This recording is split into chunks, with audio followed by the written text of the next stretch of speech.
Baik, assalamualaikum warahmatullahi wabarakatuh.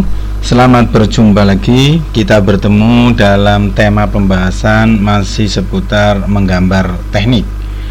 Dalam pertemuan kali ini kita akan membahas tentang tema ulir, baut, dan pegas ya. Jadi topik kita pada kesempatan hari ini berbicara tentang ulir, baut, dan pegas. Baik teman-teman sekalian ya.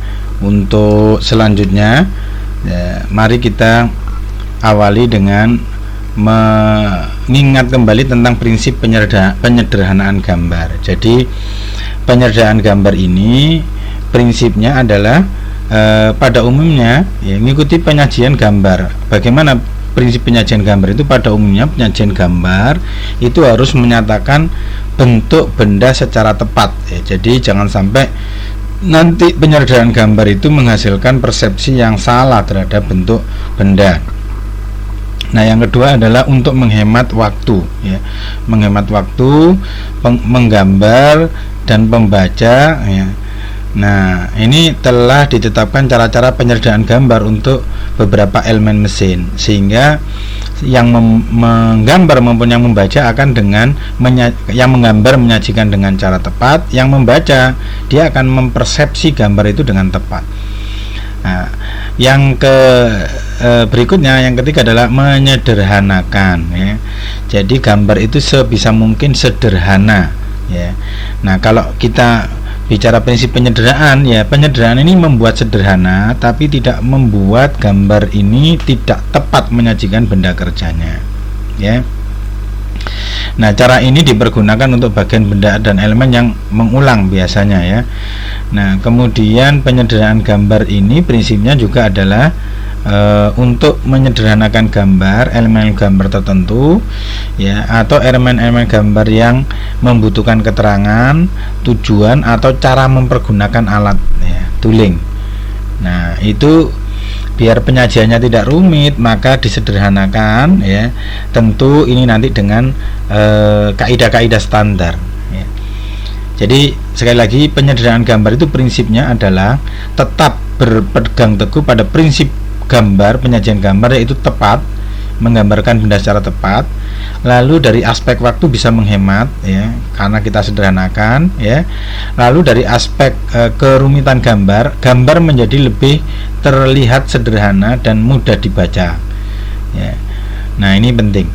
Kemudian yang berikutnya teman-teman sekalian ya, penyederhanaan lubang senter ini ya. Biasanya kan kalau kita mau membuat benda dikerjakan dengan mesin bubut, maka kita perlu membuat lubang senter ya.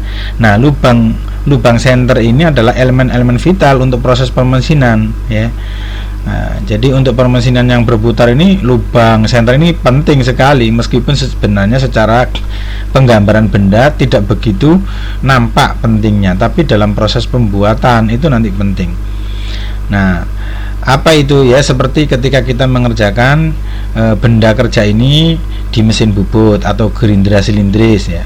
Nah, ini biasanya khususnya untuk poros atau benda-benda sejenis ya. Maka kita sederhanakan ya, menyederhanakan lubangnya itu dengan cara seperti tabel ini ya, seperti tabel ini ya. Jadi misalnya lubang senter harus tetap berada pada bagian yang jadi, berarti kita beri simbol begini, berarti bagian yang jadi masih menyisakan adanya lubang senter. Kalau lubang senter ini boleh tetap berada pada bagian jadi dan boleh tidak, maka tidak perlu digambarkan begini ya.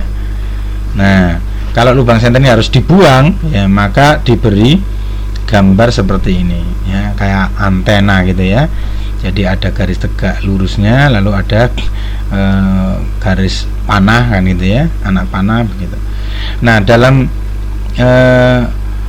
penjelasan untuk lebih detailnya bagaimana ceritanya tentang lubang senter ini, bisa kita menggunakan standarisasi ISO ya.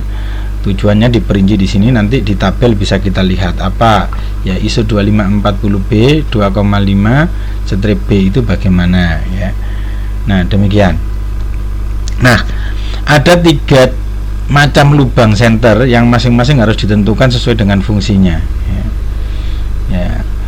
seperti itu tadi yang saya sampaikan di depan ya. Ini harus diperhatikan. Pertama adalah lubang senter ya, yang diperlukan pada bagian yang telah selesai ini tadi ya. Lalu lubang senter yang tidak ya, yang tidak mengharuskan ada setelah selesai barang jadi. Lalu lubang senter yang tidak boleh ada setelah barang jadi. Ini harus menjadi perhatian ya.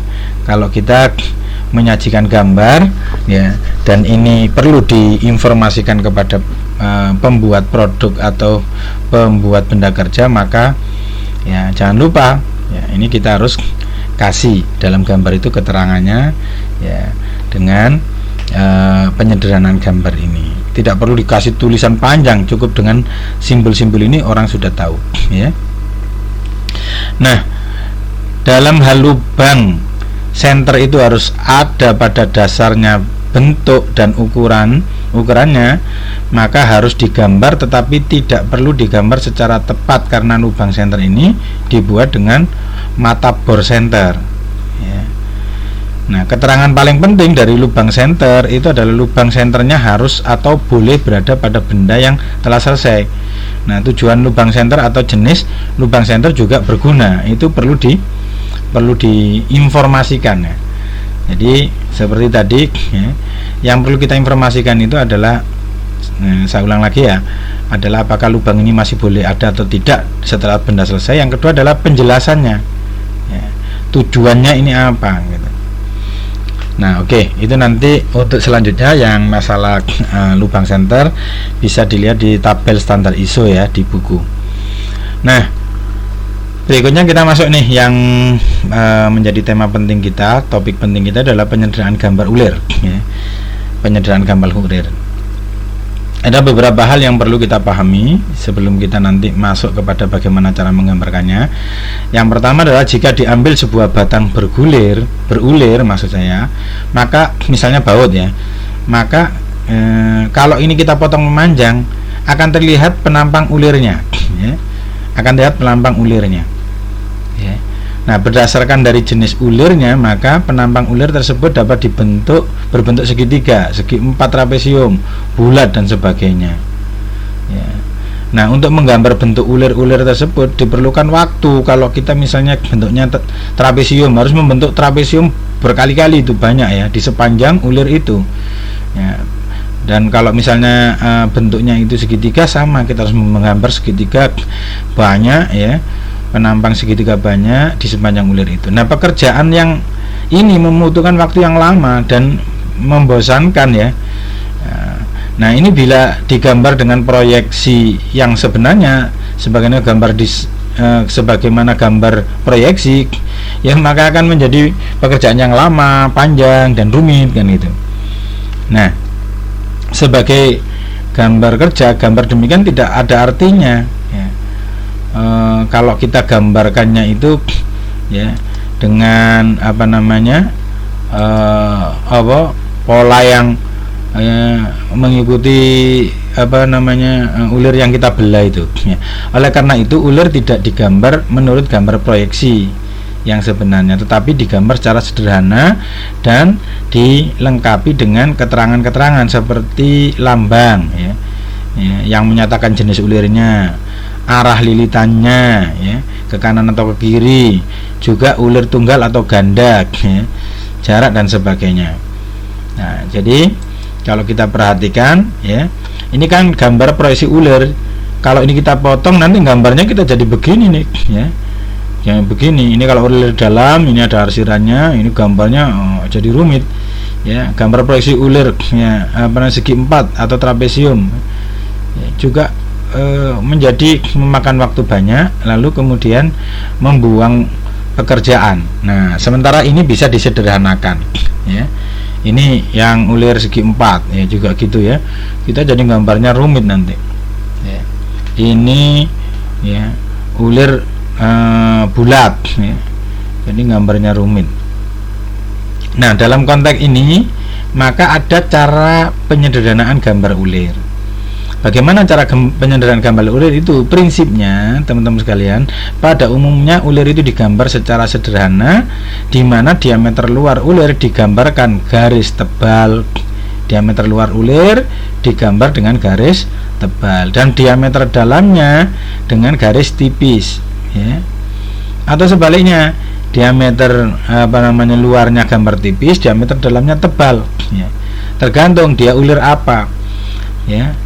Kalau ulir luar maka dia diameter luarnya tebal, kalau ulir dalam diameter dalamnya yang tebal. Contohnya ini diameter ulir luar, maka yang tebal itu kita gambarkan di luar ini.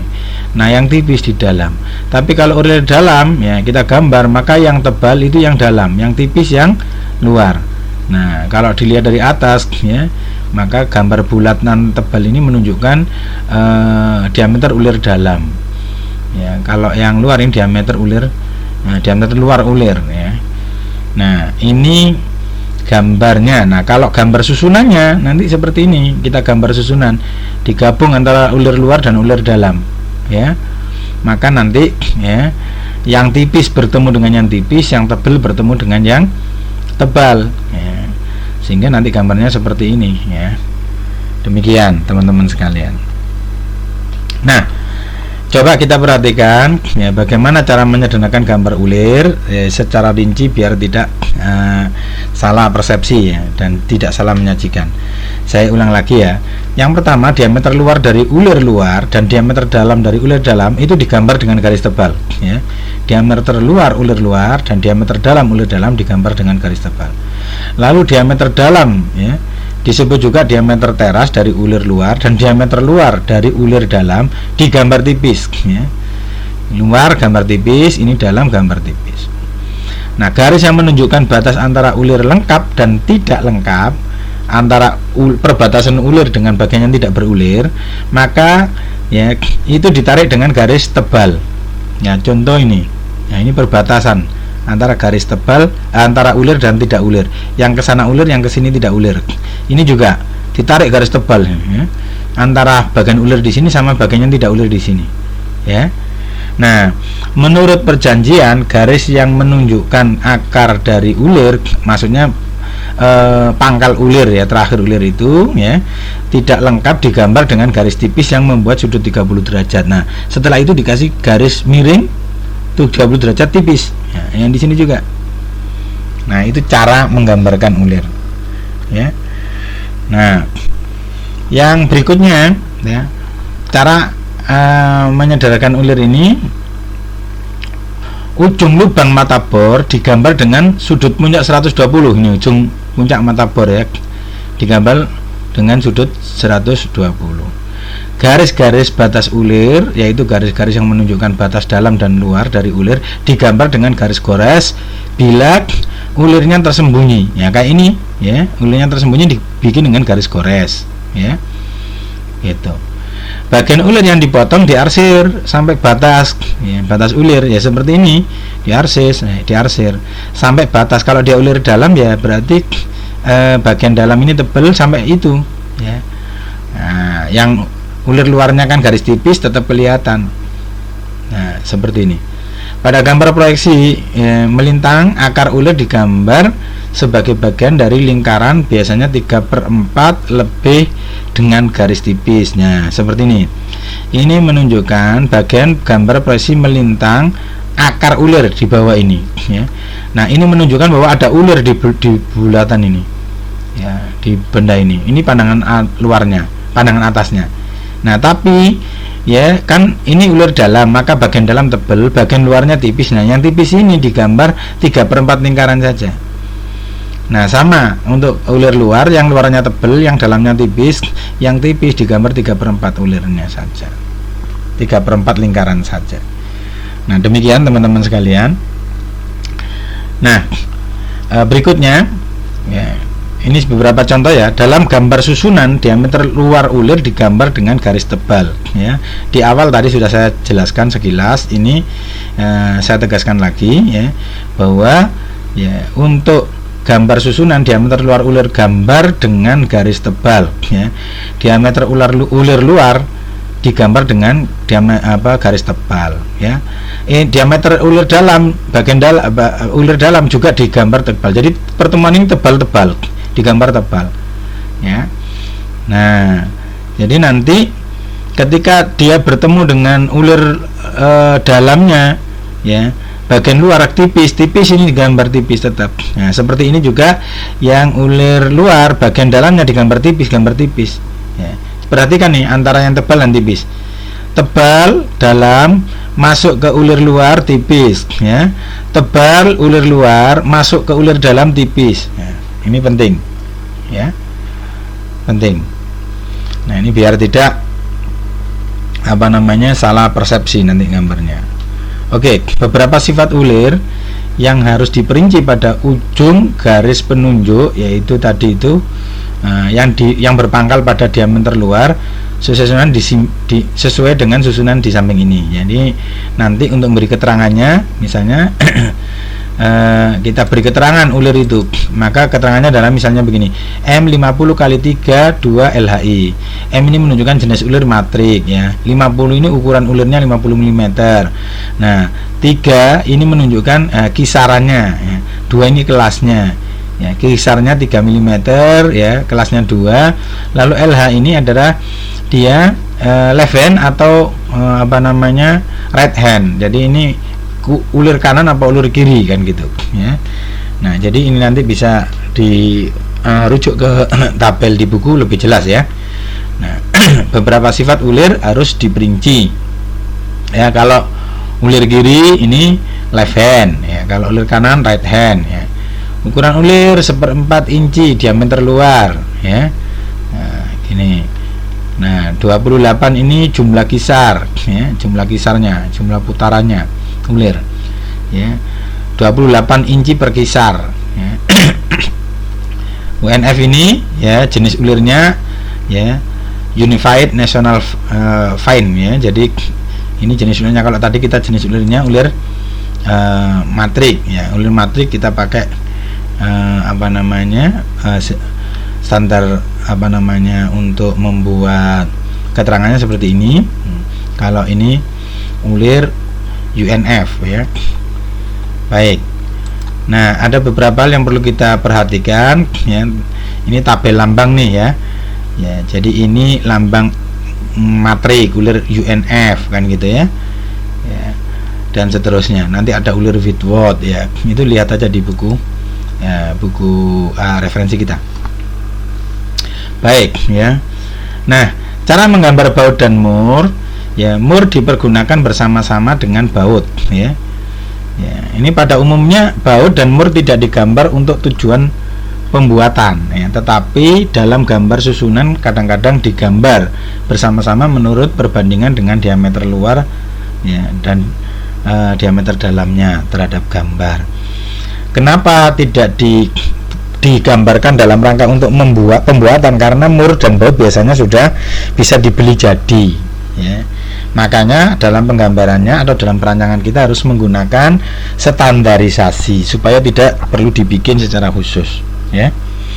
Nah, mur dipergunakan bersama-sama dengan baut atau baut tap, ya.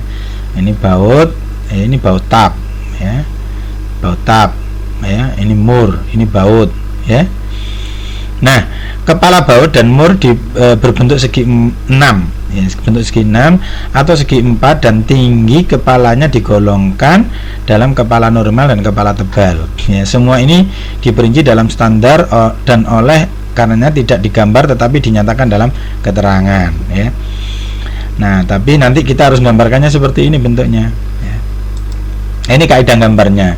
Ini yang bentuknya bautnya ini segi 4, ya, yang ini segi 5, ya, ini segi 4, ini segi 5. Tahapannya seperti ini kira-kira, ya. Nanti kita ambil, ya, berapa lebarnya ke sini. Ini adalah setengah dari diameter baut. Kalau diameter bautnya diketahui, ini ke sini setengah diameter, ke sini setengah diameter. Lalu kalau misalnya mau membuat ujungnya ini tumpul dengan bulat, ya, digambar aja dengan diameter, ya. Kita cari titik ujung sini, lalu jangka kita taruh sini, antara ujung dengan titik pusat jangka ini adalah sebesar D, lalu kita putar membentuk bulatan gini, ya. Nah, untuk yang murnya atau kepala baut itu kita gambar dengan kaidah ini, ya. Kita bikin 1,5 diameter, kita ambil ke ujung sini, ke sini, lalu kita putar. Nah, maka membentuk lengkung di sini, ya. Nah, yang di sini ini kira-kira adalah radiusnya ya. Ini ke sini setengah D, berarti ini ke sini ini setengah D ya. Itu. Ya, kalau yang segi 4 lebih mudah ya. Ini D, ini juga D ya, kita ambil aja dari ujung sini ke sini, ujung sini lingkaran puncak dari pelengkungan itu ke sini itu sebesar D, lalu kita putar maka membentuk begini. Sama yang di sini juga. Nah, itu cara menyajikannya. Nah, teman-teman sekalian ya. Nah, jadi itu untuk murbao. Dan untuk skrup ya, untuk skrup, penyederhanaan gambar skrup ini, skrup itu dipergunakan untuk mengikat bagian-bagian dengan beban rendah dan ukurannya lebih kecil daripada diameter skrupnya ya, sehingga pembacaan, penunjukan dan spesifikasi skrup mesin ditentukan dalam standar, jadi sudah nggak rumit lagi ya. Pada umumnya skrup mesin ini tidak digambar kecuali pada gambar susunan. Jadi nggak ada menggambar sendiri skrup gitu ya. Nah, tapi kalau di gambar susunan ada skrup, itu skrup digambar ya. Nah, penyederhanaan gambar skrup ya, itu seperti yang ada di gambar ini ya. Cara-cara membaca gambar skrup dapat dengan mudah seperti pada gambar di atas ini ya, menurut ukuran dalam standar. Jadi ya, ini 1 kepala lurus ya, 2 ini kepala benam ya, 3 ini kepala ya, benam rata ya, tidak ada lengkungan menonjolnya ya, gitu. Ini beberapa bentuknya ya. Ini skrup mesin alur silang ya, ya. Bedanya di situ. Nah, ini skrup penetap dan skrup kayu ya. Ini bisa silang ya, bisa juga yang kepalanya alur lurus. Ini silang. Mohon maaf, ini ya, ini silang, ini beralur lurus ya. Nah, seperti itu. Yang terakhir gambar bekas. Gambar bekas pun ya, ini mempunyai bermacam-macam bentuk seperti bekas ulir, ada bekas piring, bekas spiral, bekas daun dan lainnya. Nah, gambar bekas pada dasarnya adalah sama dengan elemen lainnya, berulang-ulang. Oleh karena itu, maka karena dia berulang-ulang digambar dengan gambar sederhana. Nah, bekas pada umumnya digambar dalam keadaan tanpa beban ya. Nah, bekas ini dapat digambar menurut berbagai cara sesuai dengan tujuan gambarnya ya. Gambar ya, ini memperlihatkan contoh-contoh gambar bekas ya, dari pandangan depan ya, potongan dan gambaran sederhananya. Ini contohnya ini pandangan depan lalu dipotong. Lah, untuk penyajiannya di dalam gambar kerja kita nanti bukan menggunakan ini dan ini, tapi menggunakan yang ini ya. Yang ini menunjukkan oh ini bulat, dikasih aja theta, ini diameter berarti. Kalau ini kotak ya kasih aja kotak ya, square ya. Jadi ini menunjukkan penampangnya kotak. Jadi yang digambar bukan ini ya, tapi ini nanti. Ini gambar aslinya, ini gambar dipotong dia. Nah, modifikasi dari gambar asli dan potong ini disederhanakan dalam bentuk begini gambarnya bekas nanti. Oke. Ya, sama kalau di sini juga ada ada pengaitnya ya, di gambar pengaitnya seperti ini. Nah, nanti di gambar kerja kita yang digambar ini, bukan ini atau ini ya. Nah, demikian teman-teman sekalian, mudah-mudahan bisa dimengerti. Silakan selanjutnya kita melihat objek tugas praktikum, lalu kita coba kerjakan menggunakan kaidah-kaidah penyederhanaan gambar baik yang berkaitan ulir maupun pegas dan skrup ya. Terima kasih atas perhatiannya, semoga bermanfaat. Assalamualaikum warahmatullahi wabarakatuh. Sukses selalu.